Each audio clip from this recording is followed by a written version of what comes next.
रमजान का चांद नजर आते ही छोटे से गांव में रौनक बढ़ गई। मस्जिद में रोशनी, घरों में इबादत की तैयारी और दिलों में अजीब सी सुकून की लहर दौड़ पड़ी। उसी गांव में एक लड़का रहता था, अयान। अयान शरारती तो न, अयान गहरी नींद में है। उसका चेहरा शांत और सौम्य दिख रहा है, मानो जागृत दुनिया से अछूता हो। दादा हाजी करीम अंदर आते हैं। सोते हुए लड़के के पास आते ही उनके होठों पर एक कोमल मुस्कान आ जाती है। वह अयान को धीरे से जगाता है। एक प्यारा इशारा सुबह की शांति को भंग करता है। अयान करवटें बदलता है। उसकी आंखें नींद से भारी हैं। एक सुस्ती उस पर छाई हुई है, जैसे वह धीरे धीरे जागता है। दादा हाजी करीम की आवाज नरम लेकिन दृढ़ है।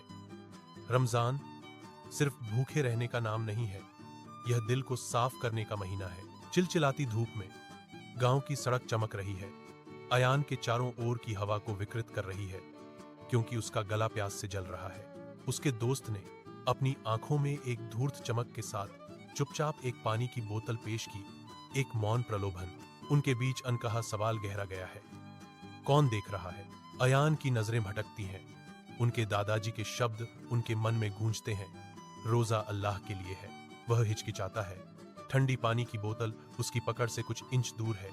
उसकी इच्छा शक्ति की लड़ाई उसके चेहरे पर अंकित है।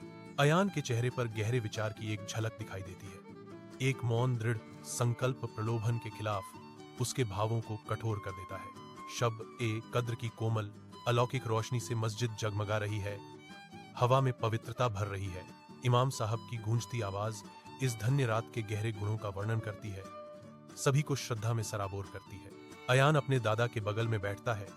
उसका युवा हृदय अल्लाह की असीम दया से भर जाता है। उसकी आंखों में आंसू आ जाते हैं। अयान के चेहरे पर गहरी शांति छा जाती है जब वह फुसफुसाता है, हे अल्लाह, मुझे हमेशा एक अच्छा इंसान बनाए रखना।